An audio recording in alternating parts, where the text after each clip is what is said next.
You know, when we think of major medical breakthroughs, we usually picture like sterile labs, sophisticated microscopes, maybe a very serious scientist having a quiet eureka All moment. right, the classic Hollywood montage. Exactly. Yeah. We definitely do not picture a 72-year-old French physiologist in 1889 standing in front of the most prestigious biological society in Paris, declaring he has discovered the fountain of youth. Which, I mean, is quite a claim to make to that specific audience. Oh, it gets wilder, because he claimed he did this by injecting himself with a homemade puree of dog and guinea pig testicles. Yeah, it is undeniably one of the most bizarre and farcical origin stories in the entire history of medicine. It really is. Charles Edouard Brown-Séquard. He actually stood before his peers and reported that this unique extract gave him youthful energy, incredible mental sharpness, and even a measurably stronger urine stream. Wow. Too much information, Charles. Right, but in doing so, he accidentally launched the entire field of endocrinology. So, welcome to today's deep dive. We are looking at a massive stack of sources for this one.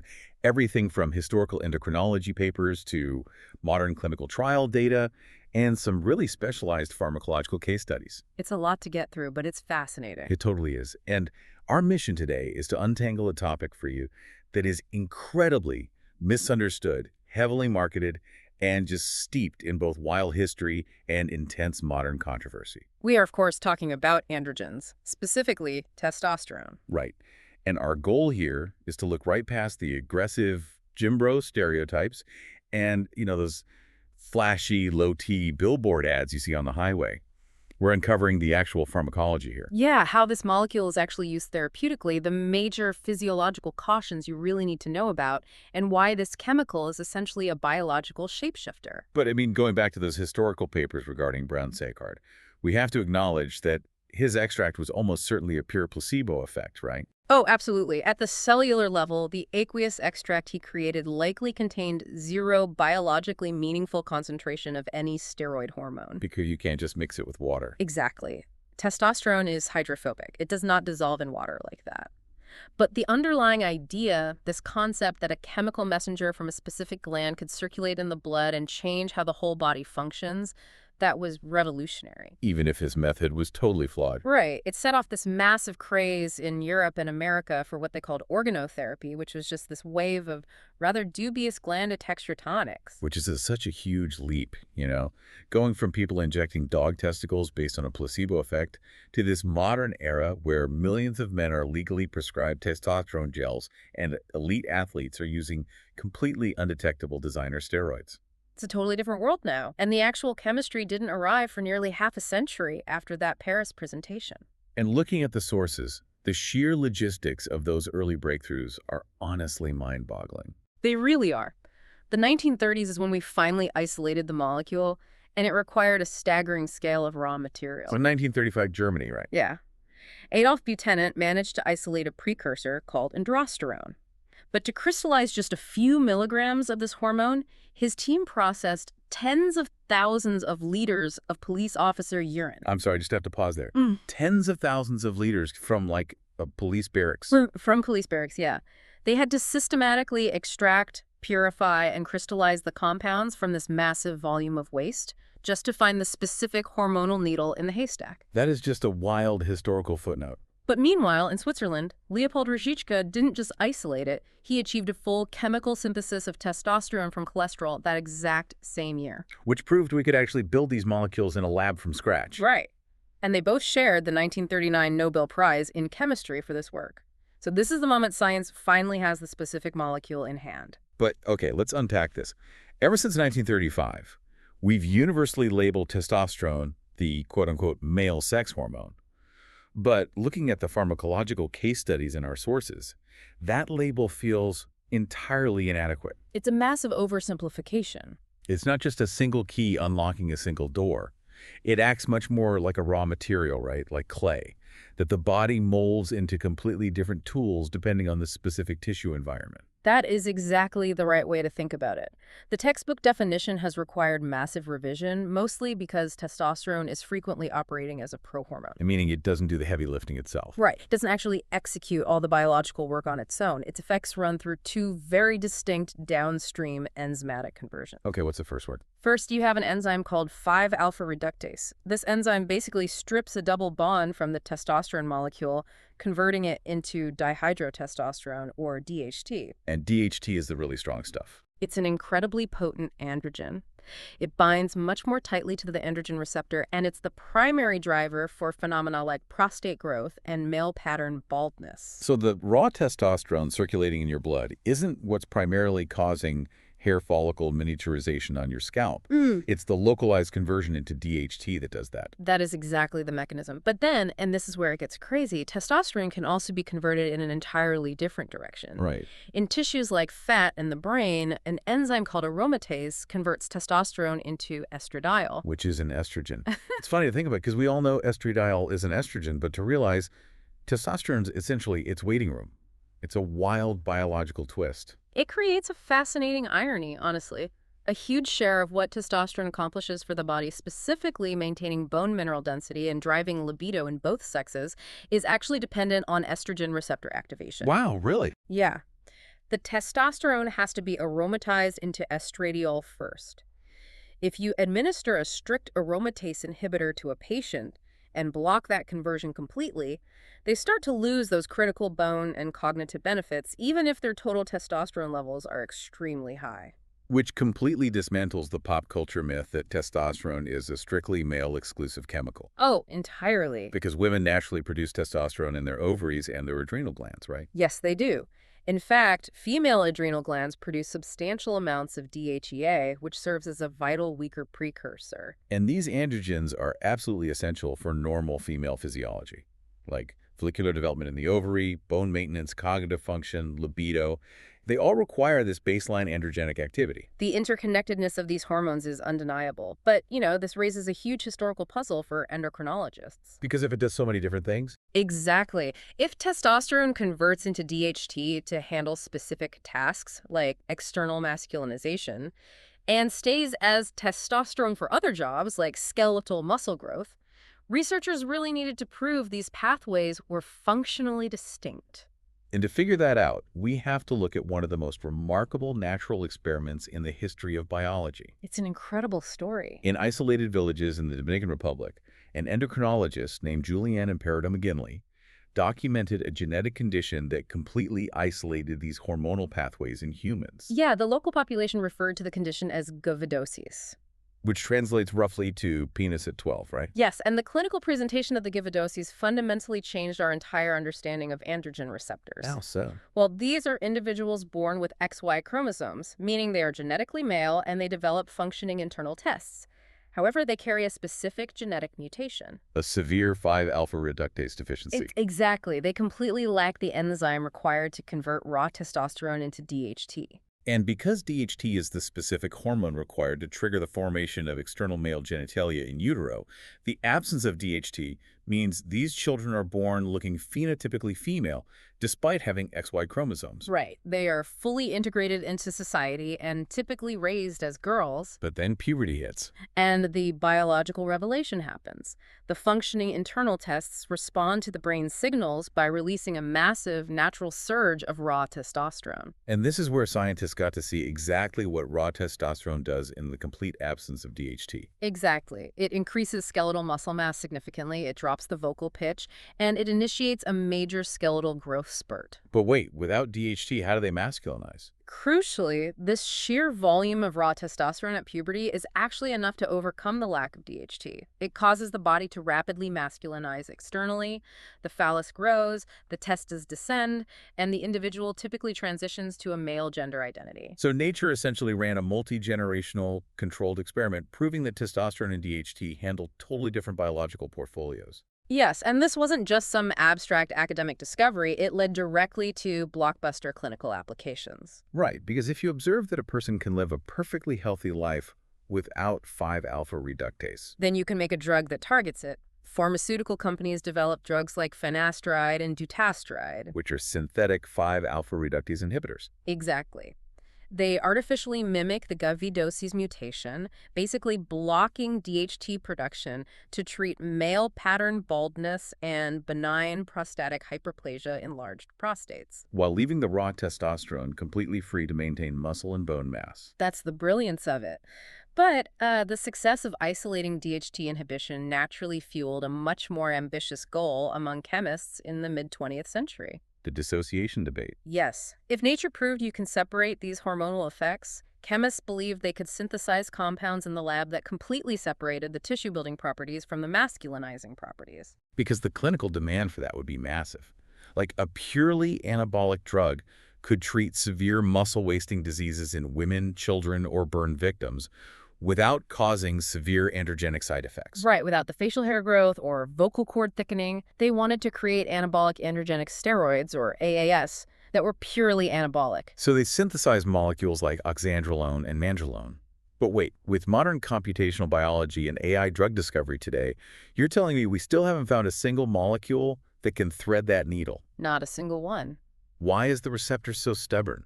It's stubborn because of the fundamental nature of cellular transcription.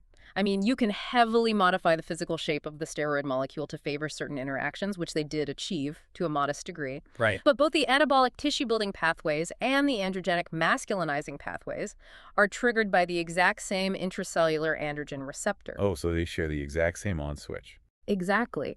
Once the drug crosses the cell membrane, binds to that receptor, and enters the nucleus to alter gene expression, it initiates a cascade that inherently includes both effects. You cannot cleanly separate them. Because they are two sides of the same genetic coin, every single anabolic steroid ever synthesized retains real, measurable androgenic activity. Wow.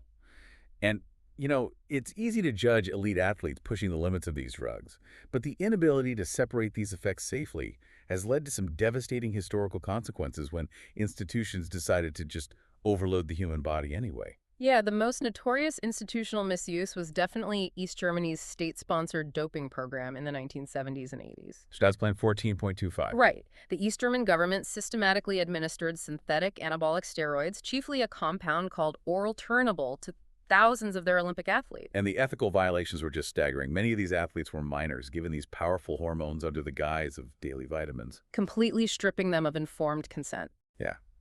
And the sources highlight the tragic pharmacological reality of this through the case of Heidi Krieger, a champion shot putter.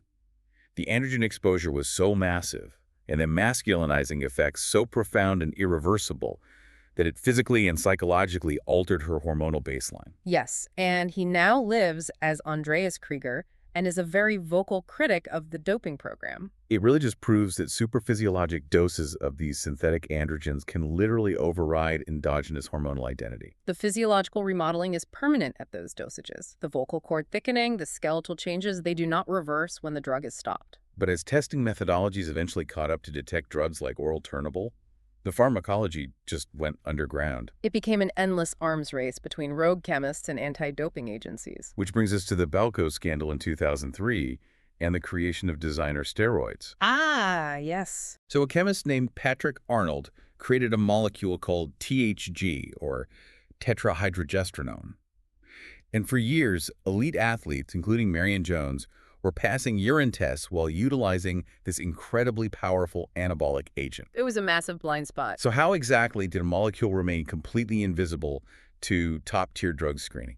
It was actually a brilliant, albeit completely illicit, exploitation of analytical chemistry. You see, when anti-doping labs run standard tests, they frequently use gas chromatography mass spectrometry. Okay, and that process requires heating the biological sample to vaporize it, right? Exactly. Arnold engineered the THG molecule to be thermally unstable. The moment it hit the heated environment of the mass spectrometer, the molecule literally fractured into unrecognizable non-steroid fragments. So the machine saw nothing but molecular debris. Just garbage, yeah. However, inside the relatively cool 98.6-degree aqueous environment of the human body, THG remained perfectly stable. Binding aggressively to the androgen receptor and driving massive muscle hypertrophy? Exactly. And it only unraveled because an anonymous whistleblowing coach physically mailed a used syringe containing the intact THG liquid to the U.S. anti-doping agency. Which allowed them to reverse engineer a specific test for it. Right. Without that syringe, who knows how long it would have gone on. Now, when people hear about bodybuilders or athletes popping steroid pills, they often assume it's just like taking a heavy dose of natural testosterone. But the chemistry of an oral steroid is fundamentally different, isn't it? It is vastly different and far more toxic. If you swallow pure, raw testosterone, it is virtually useless for muscle building. Really? Why? Because the human digestive tract absorbs it, sends it straight to the liver via the portal vein, and the liver's enzymes instantly destroy it before it ever reaches systemic circulation. That's the first pass metabolism. Exactly. So to make a steroid pill survive this process, chemists modify the molecule by adding an alkyl group specifically at the 17-alpha carbon position. And this modification acts like structural armor. Yes, it creates steric hindrance, meaning the molecule is now physically too bulky for the liver's destructive enzymes to properly latch onto and break down. So the molecule survives. But that structural armor comes as a severe physiological cost, doesn't it? A massive cost. The bulky 17-alpha-alkylated steroids don't just pass through the liver harmlessly. They interact very poorly with the bile transport pumps situated on the hepatocytes and the liver cells. So the steroid essentially jams the cellular machinery responsible for moving bile. Yes. This causes bile acids to back up into the liver and the bloodstream, which is a highly toxic condition known as cholestasis. Yikes. And it's worth noting, injectable testosterone, which bypasses the liver's first-pass metabolism entirely, does not cause this specific hepatotoxicity. Got it. We also see entirely new classes of drugs attempting to bypass these issues, like SARMs, right? Selective androgen receptor modulators. Yeah, SARMs are the new frontier. They're experimental compounds designed to target muscle and bone receptors while ignoring the prostate. But they aren't FDA approved, and they frequently show up as undeclared adulterants in over-the-counter workout supplements, which causes massive headaches for athletes who test positive without ever intentionally doping. It's a huge regulatory mess right now. But before we leave the extreme side of doping, we have to address roid rage. It's arguably the most famous pop culture side effect. Is extreme aggression just a guaranteed biological reaction to androgen receptor activation? The clinical data strongly pushes back on that stereotype, actually. Oh, yeah? Yeah. Overt, uncontrollable aggression is not a simple dose-dependent guarantee of testosterone exposure. So it's not like take a pill, become the Hulk. Not at all. While androgens can amplify status-seeking or dominance behaviors, severe quote-unquote roid rage is a complex phenomenon. It heavily depends on a person's baseline psychological profile and their social environment. That makes sense. Crucially, it is almost entirely associated with the illicit use of massive superphysiologic doses, often involving multiple synthetic compounds stacked together. Right, polypharmacy. Exactly. When researchers conduct double-blind clinical trials of men receiving physiological doses for medical therapy, there is no statistically significant increase in overt aggression or hostility. Okay, so let's pivot from elite athletes and rogue chemists to the everyday person. Because the same promise of quote-unquote optimization is now being marketed directly to aging men everywhere. The TRT boom. Yes, there is a massive boom in testosterone replacement therapy, framed as a cure-all for brain fog, fatigue, and just the general malaise of getting older. It's everywhere now. To understand what actually happens when a man starts taking these hormones clinically, we really have to look at the HPG axis, right? The hypothalamic pituitary gonadal axis. It's essentially a biological thermostat. Okay, break that down for us. The body regulates testosterone production through a highly sensitive negative feedback loop. The hypothalamus in the brain releases a hormone called GnRH, which signals the pituitary gland to release luteinizing hormone, or LH. And that LH travels through the bloodstream down to the Leydig cells in the testes. Exactly, providing the direct chemical signal to manufacture testosterone. So you're artificially overriding the thermostat when you start TRT. You are. You introduce exogenous testosterone via a gel or an injection. The hypothalamus senses the abundance of hormone in the blood, and it stops sending GnRH. And the pituitary then halts the LH signal. And the Leydig cells in the testes basically go into early retirement. That is the big catch. The exogenous testosterone completely collapses the natural LH signal. The brain assumes the body is overproducing, so it shuts down the factory entirely. Wow. Within months of starting TRT, the testes go dormant. This leads to testicular atrophy, but far more critically, it halts intratesticular testosterone production, which is absolutely required for spermatogenesis. The testes stop making sperm. They do. Legitimate TRT essentially acts as a highly effective male contraceptive. Which is a massive side effect that direct-to-consumer telehealth marketing often glides right over. TRT and fertility preservation are in direct physiological conflict. It's something patients really need to be counseled on.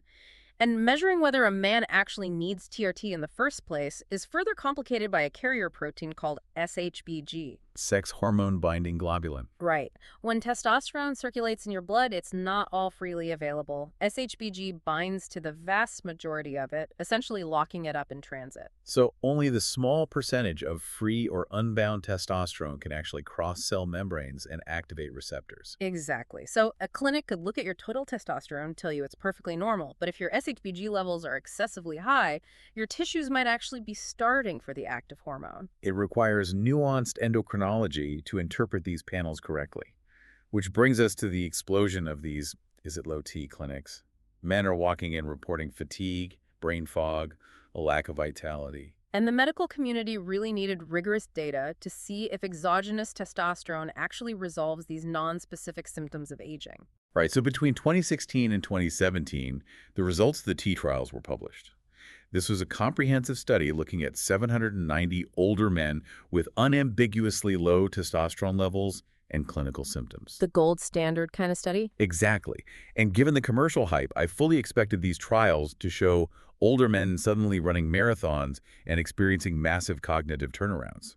Why was the reality so incredibly underwhelming? Because the clinical reality is that the symptoms of aging are multifactorial. The T trials did show modest, verifiable improvements in sexual function, slight increases in bone density, and a correction of unexplained anemia. Okay, so some real benefits. Yes, but they demonstrated absolutely no meaningful statistical benefit for vitality, overall energy levels, cognitive function, or walking distance. Which are the main reasons guys go to the clinic. Exactly. Treating a singular low testosterone number does not automatically cure systemic fatigue if the actual biological culprit is undiagnosed sleep apnea, clinical depression, or early-stage cardiovascular disease. Testosterone is not a panacea for the physiological friction of aging. It's just not. So what about the safety profile? For years, there were widespread warnings that TRT could trigger heart attacks or strokes in older men. That was a huge concern, which led to the Traverse trial, published in 2023, a massive study of over 5,000 men specifically designed to answer the cardiovascular safety question once and for all. And what did they find? The Traverse trial provided vital clarity. The primary reassuring takeaway was that TRT does not raise the risk of major adverse cardiac events, specifically heart attacks or strokes, when compared to a placebo. That must have relieved a significant amount of anxiety for the millions of men currently utilizing prescribed therapy. It really did. But it wasn't a completely clean bill of health. Right. The trial confirmed that exogenous testosterone therapy does increase the incidence of atrial fibrillation, acute kidney injury, and pulmonary embolisms. It also firmly documented the mechanism behind a very well-known side effect, polycythemia. Which is the abnormal thickening of the blood. Yes. Exogenous testosterone heavily stimulates the production of erythropoietin in the kidneys. Which in turn signals the bone marrow to overproduce red blood cells. Exactly. And as the red blood cell count spikes, the blood becomes significantly more viscous. It strains the circulatory system. Which is precisely why any patient on legitimate, legally prescribed TRT must undergo routine phlebotomy, or just constant blood monitoring, to ensure their hematocrit levels remain within a safe fluid range. You have to keep drawing blood to keep it safe. So, synthesizing everything we've covered today from these sources, testosterone is vastly more complex than a simplistic, quote-unquote, male hormone. Vastly. It is a highly dynamic prohormone, heavily reliant on downstream enzymes like 5-alpha reductase and aromatase to execute its effects. It is vital to both male and female physiology. Right, playing a critical role in treating conditions from PCOS and hypoactive sexual desire disorder to serving as a foundational component in transgender affirming care. It operates on an incredibly delicate system of biological feedback loops. Loops that over a century of aggressive chemistry and modern pharmaceutical marketing still cannot perfectly control. And as we unpack the pharmacology and the cultural drive toward hormone optimization, it leaves us with a final, lingering question to ponder from the sources. It's a big one. We discussed how taking exogenous testosterone shuts down the body's natural production and essentially acts as a male contraceptive by inducing infertility. Right. With the massive, unregulated boom of direct-to-consumer telehealth clinics prescribing TRT to young men looking for a quick energy or gym boost, how might this casual optimization trend be silently reshaping global fertility rates for the next generation? It's something we really won't know the full impact of for decades. It's wild to think about. Thank you for joining us on this deep dive. The next time you're driving down the highway and you see a billboard promising a hormonal fountain of youth, we hope you'll remember the incredibly complex, shape-shifting science behind it, the stubbornness of the androgen receptor, and maybe spare a thought for the French physiologist and his 1889 tonic.